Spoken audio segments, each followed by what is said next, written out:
ଶ୍ରୀମନ୍ଦିର ସହିତ ଜଡ଼ିତ 5 ଗୋଟି ଗୁପ୍ତ କଥା ଜାଣିଲେ ଆଶ୍ଚର୍ଯ୍ୟ ହେବେ। ଦେଖନ୍ତୁ ଭିଡ଼ିଓ।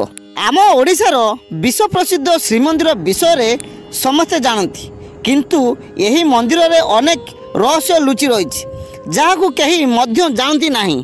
ପୁରୀ ଶ୍ରୀମନ୍ଦିରରେ ଲୁଚି ରହିଥିବା ଗଭୀର ରହସ୍ୟ ବିଷୟରେ ଜାଣିଲେ ଆପଣ ଆଶ୍ଚର୍ଯ୍ୟ ହୋଇଯିବେ। ଆଜି ଆମେ ଆପଣଙ୍କୁ ଶ୍ରୀମନ୍ଦିରର 5ଟି ରହସ୍ୟ ବିଷୟରେ ଆଲୋଚନା କରିବାକୁ ଯାଉଛୁ। ଆସନ୍ତୁ ସେ ବିଷୟରେ ବିସ୍ତାର ରୂପେ ଆଲୋଚନା କରିବା। ଶ୍ରୀମନ୍ଦିର ସାରା ଦୁନିଆର ପ୍ରସିଦ୍ଧ ଅଟେ। ଏହି ମନ୍ଦିର ମାଧ୍ୟମରେ ଅନେକ ଗୁଡ଼ିଏ ରହସ୍ୟ ରହିଛି, ଯାହା ଏହି ମନ୍ଦିର ଅତ୍ୟନ୍ତ ରହସ୍ୟମୟ କରିଥାଏ। ଏହି ମନ୍ଦିର ପ୍ରତ୍ୟେକ ଦିନ ଗୀତ ଗୋବିନ୍ଦ ପାଠ କରାଯାଏ।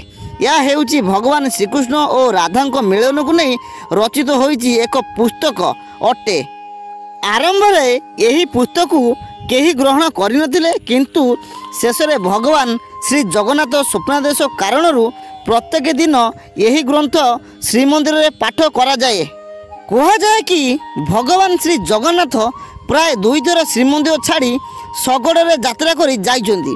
ପୂର୍ବରୁ ହୋଇଥିବା ଇଂରେଜ ଶାସନ ସମୟରେ ଏବଂ ରକ୍ତବାହୁରା ଆକ୍ରମଣ ସମୟରେ ଭଗବାନ ଶ୍ରୀ ଜଗନ୍ନାଥ ନିଜ ଭାଇ ଓ ଭଉଣୀଙ୍କ ସହିତ ଶ୍ରୀମନ୍ଦିର ଛାଡ଼ି ଚାଲି ଯାଇଥିଲେ। ଭଗବାନ ଶ୍ରୀମନ୍ଦିର ଛାଡ଼ିବା ପରେ ତାଙ୍କର ସମସ୍ତ ଧନରତ୍ନ ମଧ୍ୟ ଉଡ଼ି ଯାଇଥିଲା।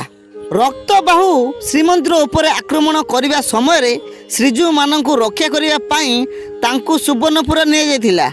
ଏହାପରେ ସେହି ସ୍ଥାନ ମଧ୍ୟରେ ରକ୍ତବାହୁ ଆକ୍ରମଣ କରିଥିଲା। ଶେଷରେ ଭଗବାନଙ୍କୁ ପାତାଳି କରି ଦିଆଯାଇଥିଲା। କୁହାଯାଏ କି ଶ୍ରୀଜୀଉମାନେ ପ୍ରାୟ 140 ବର୍ଷ ଧରି ପାତାଳି ହୋଇ ରହିଥିଲେ। ଆଉ ଏକ ରହସ୍ୟ ରହିଛି, ଯାହାକି କେହି ମଧ୍ୟ ଜାଣିନାହାନ୍ତି।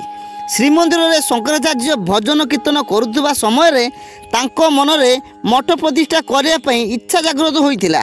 ତେଣୁ ସେ ଗୋବର୍ଦ୍ଧନ ମଠ ନାମରେ ଏକ ମଠ ସ୍ଥାପନ କରିଥିଲେ। ଏହାପରେ ସେ ଭାରତର ଅନେକ ସ୍ଥାନରେ ଭ୍ରମଣ କରି ଅନେକ ଗୁଡ଼ିଏ ମଠ ସ୍ଥାପନ କରିଥିଲେ। ରାଜା ଇନ୍ଦ୍ରଦମ୍ନ ଭଗବାନ ଶ୍ରୀ ଜଗନ୍ନାଥଙ୍କ ପାଇଁ ମନ୍ଦିର ତୋଳି ସାରିବା ପରେ ଭଗବାନ ତାଙ୍କୁ ବର ମାଗିବା ପାଇଁ କହିଥିଲେ। ରାଜା ଭଗବାନଙ୍କୁ ଏହି ବର ମାଗିଥିଲେ କି ପୁରୀ ଧାମରେ କେହି କେବେ ବି ଭୋକିଲା ରହିବେ ନାହିଁ।